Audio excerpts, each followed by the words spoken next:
Odd Velvet by Mary E. Whitcomb, illustrated by Tara Callahan King.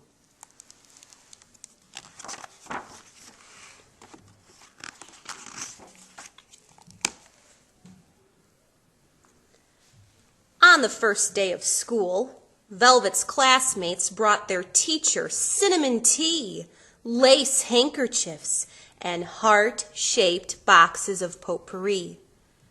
Velvet handed her teacher an egg carton filled with 7 rocks, her favorite red shoelaces, and half a sparrow's egg. Velvet was odd. At lunchtime, Velvet not only carried a used brown paper bag, but inside of it were things like carrots and a butter sandwich. And she ate them. At recess, a few of the girls noticed that Velvet was not wearing a new dress, even though it was the beginning of the school year. Where did she come from? They wondered out loud.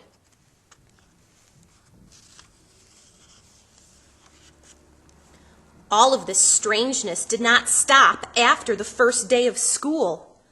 In fact, it got worse.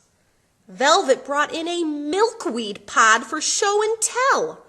Luckily, 3 of the other girls brought in a talking doll, a wedding doll, and a crying doll, and saved the day. Velvet's nose was freckled.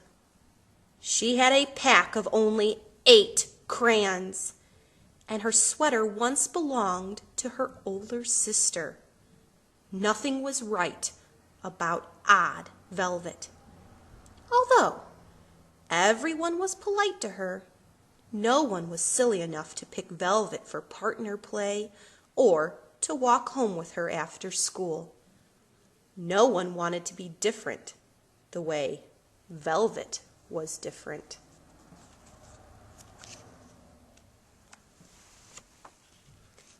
On the day of the school field trip, the children were laughing and calling each other by their nicknames. Someone called out, "What's your nickname, Velvet?" It got quiet as Velvet looked around. "I don't have one," she said. "But my father told me that on the day I was born, the sun was just rising over the mountains, and outside it looked as though the world had been covered with a blanket of smooth, soft, lavender velvet." A few of the boys let out a giggle. Hee.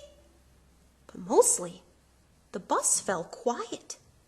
For a moment, everyone was thinking of how beautiful that morning must have been, the day Velvet was born. The following week, a school drawing contest was announced. There was no question who the winner would be. Sarah Garvey had the best markers, the biggest paint set, and more colored pencils than anyone else in the class. When the day arrived to announce the winner, the children let Sarah sit right up front. No one was more surprised than she when the teacher called out Velvet's name. Velvet had drawn an apple.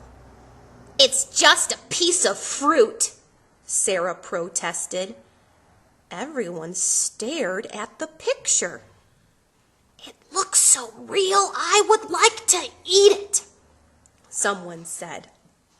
"It seems like you could pick it up," another child added. Sure enough, with just her 8 crayons, Velvet had drawn the most beautiful apple the children had ever seen.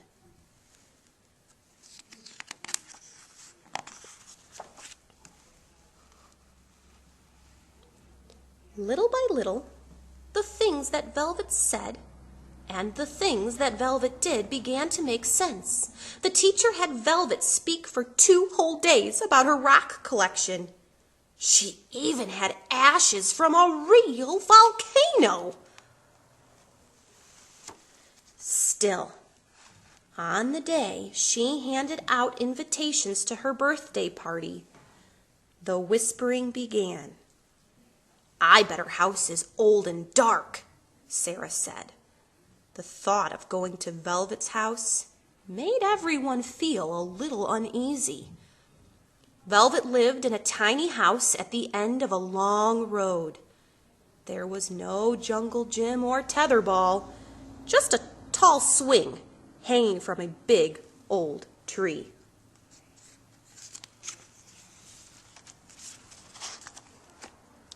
At the door, Velvet's mom and dad politely asked the children in.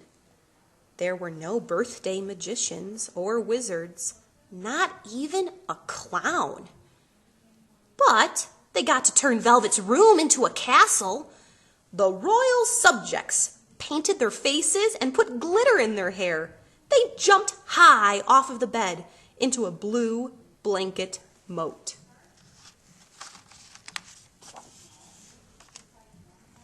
Velvet's sister made each of them golden crowns with colored jewels.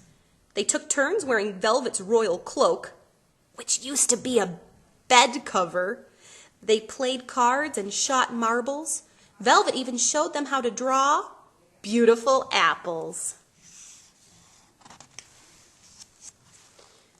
On the last day of school, Velvet's classmates brought their teacher handfuls of flowers, cards that they had made, and an impressive collection of nice-looking rocks. Velvet was different, but maybe she wasn't so odd after all. The end.